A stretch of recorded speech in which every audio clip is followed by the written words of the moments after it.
চুক্তিওয়ালা কাম করে কেমনে, সিস্টেম কি যে আপনি প্রতিদিন মিস্ত্রি যতজন নিয়ে আসেন, চুক্তির কামের সিস্টেম হলো যে এখন ডেইলি একটা হাজিরা নিয়ে যাবে, জনপ্রতি 600 টাকা করে হাজিরা, আর ছাদ ডালাই হইলে স্কোয়ার ফিট মাইকটা, বাকি যত আসে যত টাকা চুক্তি হয়েছে 220 টাকা করে চুক্তি, কথার কথায়। তো এরপরে বাকি যা তা একসাথে কি করে দেব, হিসাব করে দেবো, পেমেন্ট করে দেবো, এটা না নিয়ম। আগে অঞ্চলে প্রতিদিন দেয় কি, রোজ মানে খোরাকি, ডেইলি একটা খোরাকি দেয়, রোজ দিয়া যায়। আর ওই কাম শেষ হইলে পুরায়া মাইপা ছাদ যত স্কোয়ার ফিট আসছে অত স্কোয়ার ফিটে চুক্তি হয়েছে যত আপনার সাথে, আমি একটা উদাহরণ দিলাম আর কি। তো ওইটা গুন্না ফুল পেমেন্ট দেয়। আর শাজিমের মালিক বলছে, আল্লাহ বলছে বান্দা সেজদা দাও, বন্দিগি করো, নামাজ পড়ো, গোলামি করো, হালাল হারাম মেনে চলো, আপাতত দুনিয়ায় খোরাকি নাও, রোজ নাও, হাসরের ময়দানে আসলে পুরা হিসাব করে আমি আল্লাহ তাআলা জান্নাতে বুঝায় দেব, তোমার 100 বুঝায় দেব। 100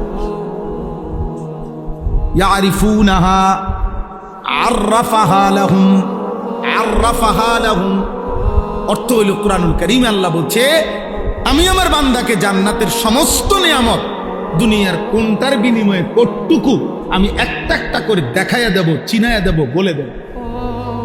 ফেরেশতা বলে দেবে যে ভাইজান 2026 সালের মে মাসের 13 তারিখ, হ্যাঁ রোজ বুধবার রাত 11:45 আপনি একবার সুবহানাল্লাহ পড়েছিলেন, এর বিনিময়ে যেই পুরস্কারটি জান্নাতে আপনার জন্য বরাদ্দ হয়েছে এটা বুঝে নেন।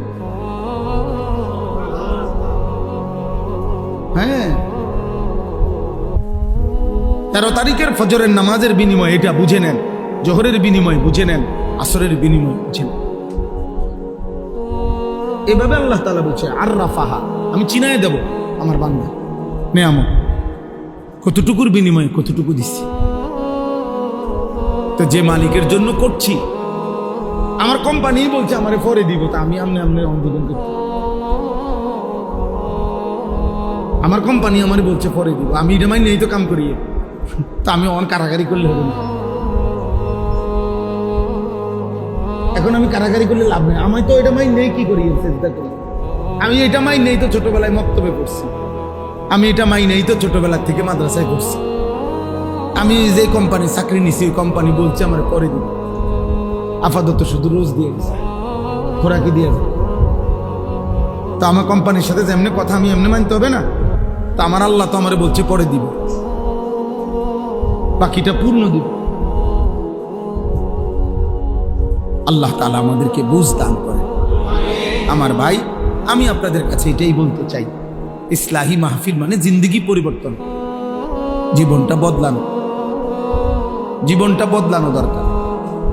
আলহামদুলিল্লাহ এখানে অনেক নওজোয়ান ভাই আছে, বয়স্ক বাবা আছে, শহরের মানুষ, আপনারা বুঝবান মানুষ, আপনারা ভাবতে শিখেন।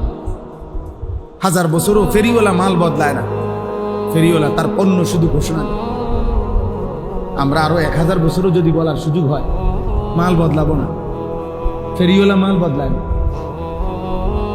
ফেরিওয়ালা কালকে চাইল বেচে, আজকে ডাইল বেচে না।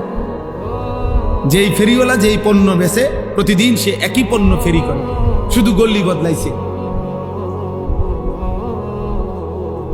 পণ্য বদলায় নাই। অতএব আমরা পণ্য বদলাবো না, আমরা আল্লাহর কথাই বলছি, আখিরাতের কথাই বলছি। আপনি বিদ্রুপ করলো এটাই কথা, ঠাট্টা করলো এটাই কথা, আপনি মূল্যায়ন করলো এটাই কথা, অবমূল্যায়ন করলো এটাই কথা। আখিরাতেই আমাদের পৌঁছে। সোয়ালা কাম্বিয়া কোরআনুল কারীমের মধ্যে আছে, হযরত নূহ আলাইহিস সালাম থেকে নিয়ে আমাদের নবী সাল্লাল্লাহু আলাইহি সাল্লাম পর্যন্ত সমস্ত নবী মানুষদেরকে ডাকছেন, কিসের ডাকছেন? তাওহীদের। 1 নম্বর, প্রথম ডাকছেন সমস্ত রাসূল, সমস্ত নবী, পৃথিবীর যে কোনো পরিস্থিতি।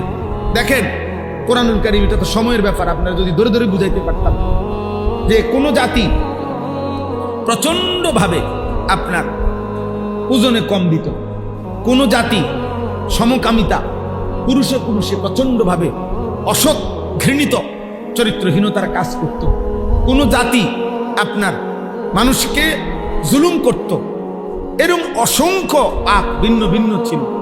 কিন্তু সমস্ত নবীর দাওয়াত পদ্ধতি, তর্জ, তরিকা আল্লাহর পক্ষ থেকে একই ছিল। সব নবীর প্রথম সমস্ত গুনাহের প্রতিষেধক হিসাবে প্রথম তাওহীদের ঘোষণা দিয়েছেন, লা ইলাহা ইল্লাল্লাহ। এ কথা যখন বুঝাইতে চেষ্টা করছে যে কলিজায় যদি তাওহীদ বসে তো গায়রুল্লাহ, আল্লাহ ভিন্ন যত চেতনা সব চলে যাবে, সব চলে যাবে। সাহাবায়ে কেরাম যারা কালিমা পড়ছেন, ভিন্ন ভিন্ন পাপ ওনাদের মধ্যে আগে ছিল, কিন্তু যখন কালিমা পড়ছেন নবী সাল্লাল্লাহু আলাইহি সাল্লামকে সর্বান্তকরণে মেনে নিছেন, পেছনের জিন্দেগি একদম সাফ, পিছনের সব ভুলে গেছেন, পিছনের সব ছেড়ে দিছেন। আর আলাদা আলাদা করে মেহনত করতে হয়নি। কোরআন এটাই বলছে নবীজিকে। এই কোরআনে কারিমে আছে আল্লাহ তাআলা দুইটা কথা বলছেন, উতলু মা উহিয়া ইলাইকা মিনাল কিতাব ওয়া আকিমিস সালাহ। হে নবী, আপনি সমস্ত মানুষের সামনে দুই জিনিস পেশ করেন। কয় জিনিস বলেন? এক, কোরআনুল কারীমের তেলাওয়াত, দুই, 5 ওয়াক্ত নামাজ। উতলু মা উহিয়া ইলাইকা মিনাল কিতাব, 1 নম্বর কোরআনুল কারীমের তেলাওয়াত, 2 নম্বর ওয়া আকিমিস সালাহ, 5 ওয়াক্ত নামাজ। এবার আল্লাহ ওয়াদা দিছে এই দুই ফর্মুলায় কি ফায়দা আসবে। আল্লাহ বলছে শুনেন, ইন্নাস সালাতা তানহা আনিল ফাহশাই ওয়াল মুনকার। এই কায়নাতে, এই মানুষের সমাজে যত অশ্লীলতা, যত গুনাহ, যত বেহায়াপনা আছে, আমি আল্লাহ বললাম কোরআনুল কারীমের তেলাওয়াত আর নামাজ একসাথে সব দূর করে দিই। আলাদা আলাদা প্রেসক্রিপশন, চোরের জন্য আলাদা ট্রিটমেন্ট, সুদখোরের জন্য আলাদা ট্রিটমেন্ট, চরিত্রহীনের জন্য আলাদা, না না, আলগা ফাইল লাগবে না। এই দুইটাই, এই দুই ফর্মুলা চোরের সামনেও দেন, ডাকাতের সামনেও পেশ করে, সুদখোরের সামনেও পেশ করে, হ্যাঁ, ব্যভিচারী জেনাখোর তার সামনে পেশ করে, জওয়ানের সামনে এটাই পেশ করেন, বুড়ার সামনে এটাই পেশ করেন, নারীর সামনে এটাই পেশ করেন, পুরুষের সামনে এটাই পেশ করেন। আল্লাহর কোরআন, 5 ওয়াক্ত নামাজ। এই গুনাহ শেষ পর্যন্ত কোথায় নিয়ে যাবে? আপনারা যারা হারাম রোজগার করেন, আপনাদের এই হারাম রোজগার শেষ পর্যন্ত আপনাদেরকে কে রক্ষা করবে? আপনাদের সন্তান, আপনাদের বিল্ডিং, আপনাদের দুনিয়াবি ক্ষমতা। আপনি কি বুঝ করলেন দুনিয়ার ব্যাপারে? তো একটা পরামর্শ কইরা মানসিকভাবে একটা প্রস্তুতি নিছেন কেমনে কেমনে বাঁচবেন। যে 2 নম্বরই করে মোটামুটি সে একটা প্রস্তুতি নেয় যে আমি ধরা খাইলে বাঁচবো কেমনে। তো আল্লাহ তাআলার হাত থেকে কোরআন শরীফে স্পষ্ট একটি আয়াত আছে, সাংঘাতিক কথা। আল্লাহ বলছে আম আবরামু আমরান ফা ইন্না মুবরিমুন। আল্লাহ বলছে হে নাফরমান বান্দা, তোমারে জাহান্নামের আযাব আমি কি দেব? খোদার কসম আল্লাহ বলে আমার আযাব আমি ঠিক করে রাখছি, তুমি নাফরমান, আমি আল্লাহর হাত থেকে কেমনে বাঁচবা তুমি ঠিক করো, তোমার বুঝ তুমি করো, আমার বুঝ আছে, আমি আল্লাহর কাছে আযাব আছে, আমি রেডি করে রাখছি, যে তুমি আমার হাত থেকে বাঁচবে কিভাবে তা তুমি রেডি করো। বলেন বলেন আমরা যারা নামাজ পড়েন না, যারা ফজরের নামাজ পড়েন না, দিনের পর দিন, মাসের পর মাস, বলেন বাপ কি বুঝাইতে চাচ্ছেন নিজেকে? ভদ্রলোক কারে বুঝান? এটি মানুষের, মানুষে বুঝে না, মানুষে চিরা খায়। হ্যাঁ, সুদখোর আমনে নিজেরে ভদ্রলোক বুঝান, আর আমরা চিরা খাই, আমরা বুঝি না। কিস্তিখোর আমনে ভদ্রলোক বলতে চান, আমরা বুঝি না, আমরা ভাত খাই না, আমরা বাতাসে বুড়ো বয়সে যাব। হ্যাঁ, লোন মানে কি আমরা বুঝি না, কিস্তি মানে কি আমরা বুঝি না, আমরা শান্তির দেশের থেকে আসছি।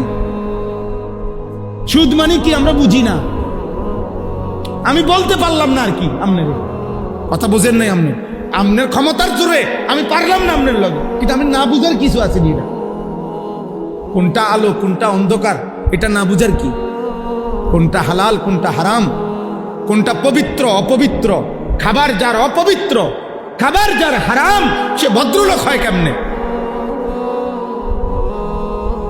হারামখোর ভদ্রলোক হবে কেন? সুদখোর ভদ্রলোক হবে কেন? ঘুষখোর ভদ্রলোক হবে কেন? কোন নারী অর্ধ উলঙ্গ থাকা, তার শরীরের অঙ্গ প্রত্যঙ্গ বেপর্দা করা, এটা কালচার হইতে পারে না, এটা সভ্যতা হইতে পারে না, এটা সংস্কৃতি হইতে পারে না, এটা স্টাইল হইতে পারে না, এটা অসভ্যতা হইতে পারে, অসভ্যতা হইতে পারে। আর নয়তো তুমি কাগজে কলমে প্রমাণ করে দাও যে নিজের শরীরের কিছু অংশ প্রদর্শন করা, পর পুরুষকে দেখানো, এটা সংস্কৃতি, এটা কালচার, এটা সৌন্দর্য। কিভাবে সৌন্দর্য? কোন যুক্তিতে? কোন যুক্তিতে? এটা পৃথিবীতে প্রাচীন কাল থেকে নারীর এই বেপর্দিকে, বেপর্দা জীবনকে আজীবন মানুষ ঘৃণার চোখে দেখছে। আপনি এটাকে এখন ভদ্রতার মুখোশ লাগাইলে হবে নাকি? কথা বলেন না? হ্যাঁ, আপনি নতুন করে এটার মধ্যে লেবেল দিয়ে দিলে হইব? নতুন অস্ত্র দিলে হবে নাকি? এই জন্য আমি আপনাদের কাছে আজকের এই মোবারক ইসলাহি মাহফিলে মনে করাইতে চাই, মনে করাই আমাদের জীবনের প্রথম ডিউটি গুনাহ ছাড়া। এটা আমার হুজুরে বললেন, আমি এই জন্য হুজুরের কথাটা আমারও দিলে লাগছে, আমিও বললাম। নবীজি সাল্লাল্লাহু আলাইহি সাল্লাম বলছেন, ইজা আমারতুকুম বিশাইইন ফাতু মিনহু মাসতাতাতুম। আমি নবী তোমাদেরকে যদি কিছু করতে বলি, তোমরা তোমাদের সাধ্যের সবটুকু দিয়ে তা করো। ওয়া ইজা নাহাইতুকুম বিশাইইন ফাতরুকুহু। আর যদি আমি কিছু নিষেধ করি, তা পুরাপুরি ছেড়ে দাও। এখানে গুরুত্বপূর্ণ কথা হয়েছে, হাদিসের ব্যাখ্যায় আছে, আদেশের ক্ষেত্রে নবীজি বলছে সাধ্যটুকু দিয়ে করো, কিন্তু নিষেধের বেলায় বলছে শতভাগ বর্জন করো। কথা বুঝেন না? মনে করেন নফল নামাজ আমি বললাম, তা আমি পড়লাম, আপনি পড়লেন 2 রাকাত, উনি পড়লো 6 রাকাত, উনি পড়লো 8 রাকাত, হইতে পারে। দান সদকা করতে বললাম যে মসজিদ সুন্দর হয়েছে, আপনারা সবাই দান করেন, তা আপনি দিলেন 10 টাকা, উনি দিল 100 টাকা, উনি দিল 1000 টাকা, এটা হইতে পারে। আদেশটি সাধ্য মতো দেন, কিন্তু মিথ্যা বলা ছেড়ে দেন, তাহলে এইটা সমান। চুরি করা ছেড়ে দেন, এটা সমান। সুদ খাওয়া ছেড়ে দেন, এটা এটাই নবীজি বলছে। আদেশটুকু সাধ্যের ভিতরে যে দূর হয় পালন করো, আর নিষেধটুকু শতভাগ কি করো? বর্জন। আমরা মাদ্রাসায় ছাত্রদেরকে বুঝাই, চেষ্টা করি বুঝাইতে যে আব্বা, তোমার মেধার ভিত্তিতে, পড়ালেখার মুখস্থ শক্তির ভিত্তিতে রেজাল্ট, ক্রমিক নম্বর কম বেশ হইতে পারে, কিন্তু আখলাক বরাবর হতে পারে। মনে করেন দাঁড়াইয়া পেশাব করা ঠিক না, এটা একটি ক্লাসের কতজন ছাত্রের জন্য ঠিক না? প্রত্যেকের টয়লেট পেপার ব্যবহার করা উচিত, এটি একটি ক্লাসের কতজন ছাত্রের জন্য উচিত? এ বুঝিনি হিসাব না। ক্রমিক নং ফলাফলের ক্রমিক ভিন্ন হইতে পারে, আপনার 1, তার 2, তার 3, তার 4, তার 5, তার 6, তার 7, 10, এই ক্রমিক নং হইতে পারে ভিন্ন পড়ালেখার, কিন্তু আখলাক বরাবর। আল্লাহ ওই স্বামীর উপরে রহমত নাজিল করে যে তার স্ত্রীকে ফজরের নামাজের জন্য জাগিয়ে দেয়। ফাইন আবাত, নবীজি বলেন যদি উঠতে না চায় স্ত্রী, নাদাহা ফি ওয়াজহিহাল মা, তাহলে স্বামী তার স্ত্রীর চোখে মুখে পানির ছিটা দিয়ে দেয়, আল্লাহ তাআলা ওই স্বামীর উপরে রহমত নাজিল করে। এলো হাদিসের প্রথম অংশ, শেষ হয় নাই হাদিস। এরপরে হাদিসের দ্বিতীয় অংশ, ওয়া রাহিমাল্লাহু ইমরাআতান। হাদিসের দ্বিতীয় অংশে নবীজি বলেন, এবং আল্লাহ তাআলা ওই স্ত্রীর উপরে রহমত নাজিল করে, আই কাযাত যাওজাহা, যে তার স্বামীকে ফজরের নামাজের জন্য জাগিয়ে দেয়। ফাইন আবা, যদি স্বামী বেচারা উঠতে না চায়, তো নাদাহাত ফি ওয়াজহিহিল মা, তাহলে স্ত্রী তার স্বামীর চোখে মুখে পানি দিয়ে দেয়, ফজরের জন্য উঠায়া দেয়। আল্লাহর কসম, নবী বলেন এমন স্বামী স্ত্রীর উপরে আল্লাহ রহমত নাজিল করে।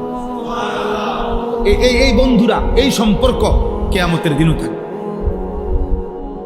এবং এই সম্পর্কে ইয়া ইবাদি লা খাউফুন আলাইকুমুল ইয়াউমা ওয়ালা আনতুম তাহজানুন উদখুলুল জান্নাতা আনতুম ওয়া আজওয়াজুকুম তুহবারুন।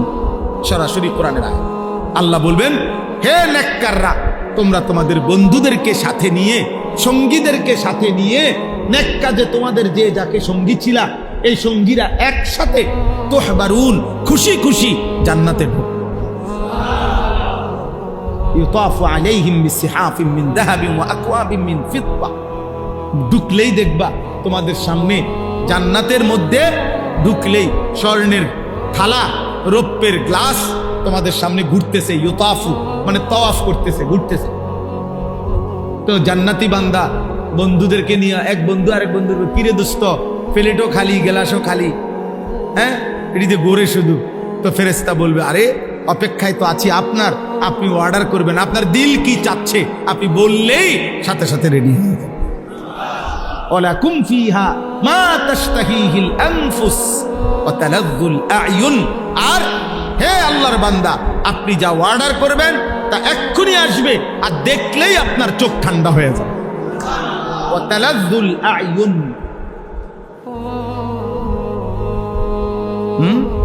আপনারা যদি দুনিয়ার এই সব বই পড়ে মজা পান, আল্লাহর কসম আমরা কোরআন পড়ে তার চাইতে কোটি গুণ বেশি মজা পাই।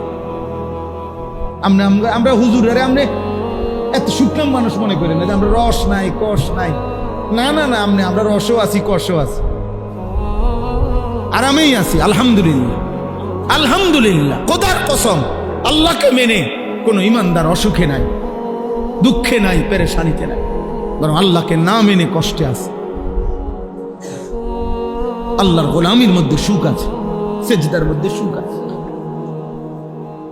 হযরত বড় পীর আব্দুল কাদের জিলানী রাহমাতুল্লাহ আলাইহি ওই জামানায়, বাগদাদের ওই জামানায় মুসলিম খলিফা ওনাকে বলছিল, হযরত আপনার যেই মহল্লাটা, আপনার যে মনে করেন আপনার উপজেলাটা, তখনকার হিসেবে বলতেছি, আমি আপনাকে রাষ্ট্রীয়ভাবে বরাদ্দ দিয়ে দিলাম, এই পুরাটা অঞ্চলের যত খাজনা, কর, ট্যাক্স এগুলো আপনি নিবেন, আপনার বংশধররা নিবেন, আপনাকে আমি রাষ্ট্রীয়ভাবে দিলাম। আমরা কিতাবে পড়ছি, কসম আল্লাহ। তিনি বলছেন, হে বাদশাহ, তোমার রাজত্ব তোমার কাছেই রাখো। আল্লাহর কসম বাদশাহ, রাত গভীরে তাহাজ্জুদ নামাজের সেজদা দিতে গেলে আমার কপাল, এটুকু কপাল আমার, যেই মাটিটা স্পর্শ করে আমার কাছে তোমার পৃথিবী লক্ষ কোটি বার দেওয়ার চাইতে সেজদার ওই মাটিটুকুর দাম বেশি আমার। আমি গভীর রাতের সেজদার দিলে যে স্বাদ পাই, সুখ পাই, তৃপ্তি পাই, গোটা পৃথিবীর বিনিময়েও আমি তোমার এই সেজদার স্বাদ, ওইটুকু মাটির মহব্বত আমি হারাইতে চাই। যা বেটা, তোর দুনিয়া তুই নে, তোর বাদশাহী তুই নে বেটা। এই জন্য আপনাদের কাছে শুধু গল্প বলা মাকসাদ না, বক্তাগিরি দেখানো মাকসাদ না, আপনার দিল জাগানো। আপনি কেন ফজরের নামাজ পড়বেন না বলেন না আব্বা? যুবক ভাই, কি কারণ থাকতে পারে? তুমি সুস্থ, তুমি সবল, তোমার চোখ, কান, নাক, সারা দেহ সবল, এমন সুস্থ মানুষ কেমনে উঠতে পারো না? তুমি তো পঙ্গু না, প্যারালাইজড না, অক্ষম না, তুমি অন্ধ না, বুবা না, বধির না। রাসূলুল্লাহ সাল্লাল্লাহু আলাইহি সাল্লামের একজন সাহাবী, মসজিদের পাশে যার ঘর ছিল, উনি চোখে দেখতেন না। আল্লাহর নবী সাল্লাল্লাহু আলাইহি সাল্লাম নিষেধ করছিল ফজরের ওয়াক্তে যে তোমার কষ্ট হবে আসতে, আরেকজন লোক নিয়ে আসতেন, উনি ওনারে সবসময় পাইতেন না। ওই সাহাবী মসজিদ থেকে ওনার ঘর পর্যন্ত রশি বান্ধিয়া নিচে, বান্দাওয়ায়া নিচে ওই রশি ধরে ধরে ফজরের ওয়াক্তে মসজিদের জামাতে চলে আসতেন।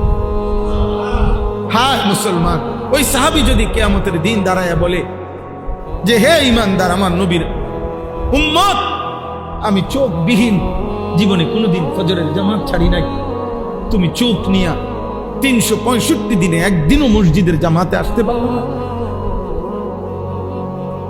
ও কি জবাব দিবে? বলো না ভাই, একজন ভাই বলে কি জবাব দিবেন সেদিন?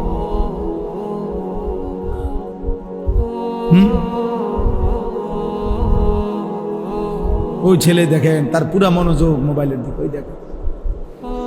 ভাইয়া, আল্লাহ তোমারে দয়া করে। আবার হাসে। প্রতিবন্ধী মানুষ এমনই হয়, হ্যাঁ, বুদ্ধি প্রতিবন্ধী, বিবেক প্রতিবন্ধী। এরা সব পরিবেশে তাদের কাছে একরকম মনে হয়, এরা বুদ্ধি প্রতিবন্ধী।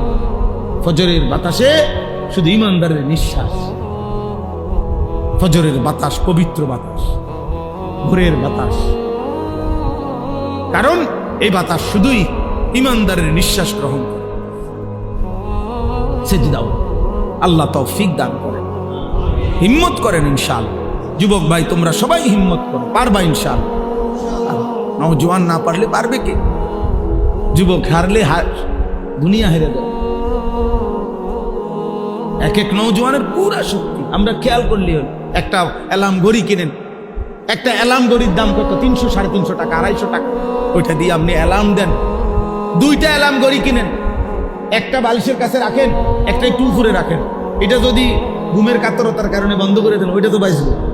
এটা এতটুকু দূরত্বে রাখেন যেন উড়ন লাগে। আমি আমার মার কাছ থেকে শিখছি এটা। আমার আম্মা, আমাদের বাসা তো এখানেই ছিল, কুমিল্লা শহরে ঠাকুরপাড়া বড় মসজিদের ইমাম সাহেবের ছেলে আমি। আমার আব্বা কুমিল্লা শহরে ঠাকুরপাড়া বড় মসজিদে একটা স্কুল আছে, প্রাইমারি স্কুল। আব্বা 43 বছর এই মসজিদে ইমামতি করছে, এক টানা, এক মসজিদ। আমার আব্বা, আমি